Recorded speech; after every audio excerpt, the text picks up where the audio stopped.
నమస్తే, welcome to my channel. మూడోసారి మోదీ సర్కారు కొలువుతీరిన నుంచి దేశ విద్రోహ శక్తులు రెచ్చిపోతున్నాయి.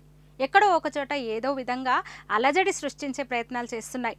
ఈ మధ్య వరుసగా రైలు ప్రమాద ఘటనలను మనం చూసాం.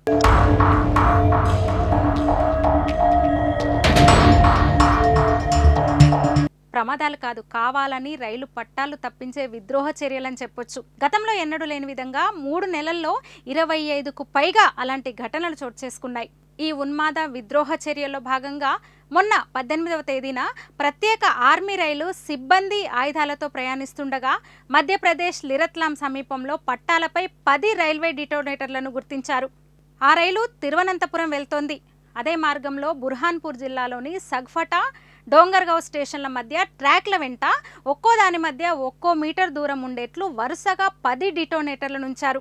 ఈ రైలు సమీపానికి రాగానే అందులో కొన్ని డిటోనేటర్లు పేలాయి.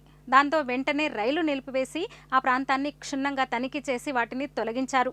అదృష్టవశాత్తు ఎలాంటి ప్రాణ నష్టం జరగలేదు, ఎవరికీ పెద్దగా గాయాలు కాలేదు. ఈ విధ్వంసం వెనుక ఉద్దేశం కేవలం అల్లరి మాత్రమే కాదు, వేరే తీవ్ర కారణాలుండొచ్చని అధికారులు అనుమానిస్తున్నారు. ఎన్ఐఏ, తీవ్రవాద నిరోధక స్క్వాడ్లు, రైల్వే అధికారులు ఈ ఘటనను భద్రతా ఉల్లంఘనగా పరిగణిస్తున్నారు. ఆ లైన్లో పనిచేస్తున్న గ్యాంగ్మెన్ను, లైన్మెన్ను అధికారులు అదుపులోకి తీసుకొని విచారిస్తున్నారు. ఇక నార్త్ సెంట్రల్ రైల్వే సెప్టెంబర్ 22న ఒక ప్రకటన చేసింది. ఆ రోజు ఉదయం 5:50 ప్రేంపూర్ స్టేషన్లో కాన్పూర్ నుంచి ప్రయాగరాజ్ వైపు వెళ్తున్న గూడ్స్ రైలు పట్టాలపై పడి ఉన్న గ్యాస్ సిలిండర్ను డ్రైవర్ గుర్తించాడు. అప్రమత్తమై ఎమర్జెన్సీ బ్రేకులు వాడి ట్రైన్ను నిలిపేశాడు. రైల్వే ఐఓడబ్ల్యూ, సెక్యూరిటీ, ఇతర బృందాలు సిలిండర్ను పరిశీలించి ట్రాక్ల నుంచి తొలగించాయి. అది 5 లీటర్ల ఖాళీ సిలిండర్. ఇక 4 రోజుల క్రితం గుజరాత్లో మరో సంఘటన జరిగింది.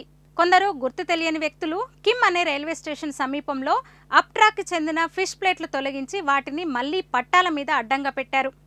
రైల్వే సిబ్బంది అప్రమత్తమై వాటిని తొలగించి లైన్ సరిచేసి రైళ్లను నడిపించారు. ఇక ఉత్తరాఖండ్లో కూడా ఇలాంటి ఘటనే. బిలాస్పూర్ రోడ్, రుద్రపూర్ సిటీ మధ్య గుజరాత్ మెయిల్ను పట్టాలు తప్పించేందుకు మొన్న రాత్రి ప్రయత్నం జరిగింది. అక్కడ డ్రైవర్ అప్రమత్తం వల్ల పెను ప్రమాదం తప్పినట్టయింది. ఇక ఆ మధ్య కాన్పూర్ దగ్గర సబర్మతి, కాలింది రైళ్లు కూడా పట్టాలు తప్పించే ప్రయత్నాలు జరిగాయి. 2 సార్లు వరుసగా అలాంటి ఘటనలు జరగడంతో రైల్వే అధికారులు, పోలీసులు అప్రమత్తమయ్యారు. కాన్పూర్ చుట్టుపక్కల రైల్వే ట్రాక్ పక్కన స్థలాలను ఆక్రమించి నివసిస్తున్న వారిని ఖాళీ చేయించారు.